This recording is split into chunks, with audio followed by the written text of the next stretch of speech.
Class 8 में आप सभी का स्वागत है। हम लोग कल पढ़ रहे थे प्रकृति का सानिध्य। आज उसका शेष भाग पढ़ेंगे। चलिए देखिए, ये पढ़ लिए थे हम लोग, इसके आगे पढ़ेंगे। एक ज़माना था जब देहात के और जंगल के पशुओं के साथ अपनी आत्मीयता मैं ज़्यादा महसूस करता था। जब मैं सिंहगढ़ पर रहता था तब पक्षी मुझे अपनाते थे और अपने बारे में उनका विश्वास देख मुझे धन्यता महसूस होती थी। हिमालय में कभी कभी नाटे बने हुए मनुष्यों और जानवरों को देखकर दुख होता है और उनका सारा विषम जीवन क्रम मेरी नज़र के सामने से गुजरता है। लेकिन यह तो उनको देखता हूँ तब तक ही, बाकी समय तो पेड़ पत्तों से और उनके बीच से रास्ता निकालने वाले झरनों से अपनी आत्मीयता जागती है और फिर जीवन का विचार करते वर्षों की गिनती नहीं बल्कि शताब्दियों से गिनती चलती है। देहरादून के पास गुच्छू पानी और सहस्त्र धारा देखने गया था। वे प्रसंग किसी तरह भुलाए नहीं जा सकते। हजारों साल का उनका चरित्र समझने का प्रयत्न करते मुझे मुश्किल नहीं होती और वहाँ के अनेक चिंदी वाले पत्थरों को हाथ में लेते ही भूगर्भ विद्या की मदद से उनकी जन्म कथा के साथ भी मैं समरस होता था। 5-7 हज़ार फुट की ऊंचाई पर मंसूरी में जाने के बाद लगता है कि यहाँ के जंगलों पर साम्राज्य का उपभोग करने वाले बादल ही मेरे समकक्षी हैं।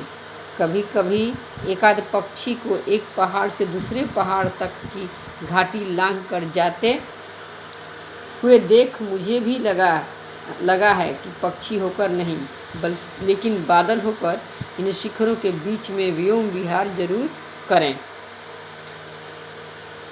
इन चिर हिम शिखरों में और इन पर विहार करने वाले बादलों में मनुष्य को महान सूचना देने की शक्ति है। इसीलिए उनके दर्शन को तरसता हूँ।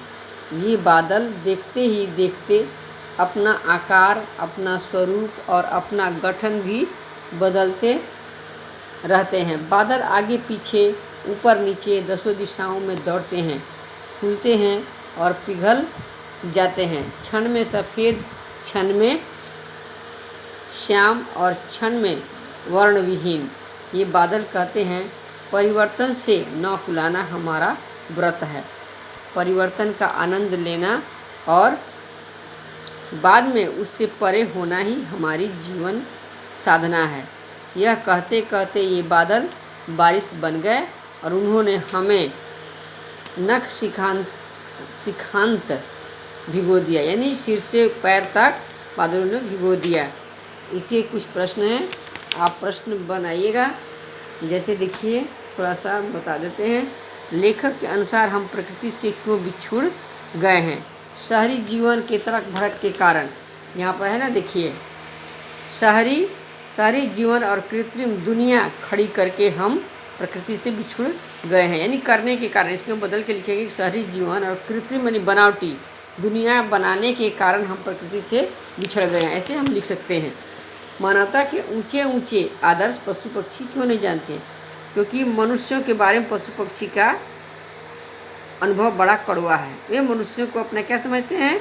दुश्मन समझते हैं।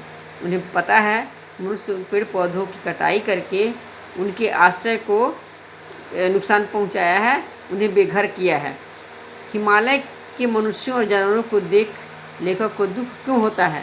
ये भी यहाँ पे है, देखिए, उनका सारा दुख होता है। यहाँ देखिए, हिमालय में कभी कभी, देखिए, यहाँ हिमालय में कभी कभी नाटे बने हुए मनुष्यों और जानवरों को देखकर दुख होता है और उनका सारा विषम जीवन क्रम मेरी नज़र के सामने से गुजरता है। हम ऐसे नहीं लिखेंगे, इसको बदल के लिखेंगे कि हिमालय में मनुष्यों और जानवरों को देखकर उनको दुख होता है, क्योंकि उनका जीवन मुश्किलों से, विषम माने मुश्किल होता है, मुश्किलों से भरा हुआ होता है ना। क्यों दुख होता है? क्योंकि पहाड़ पर मनुष्यों और जानवरों का जीवन क्या होता है?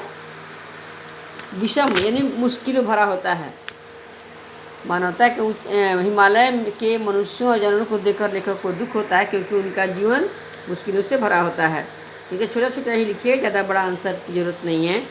मंसूरी की यात्रा पर जाने के बाद लेखक को कैसा लगा?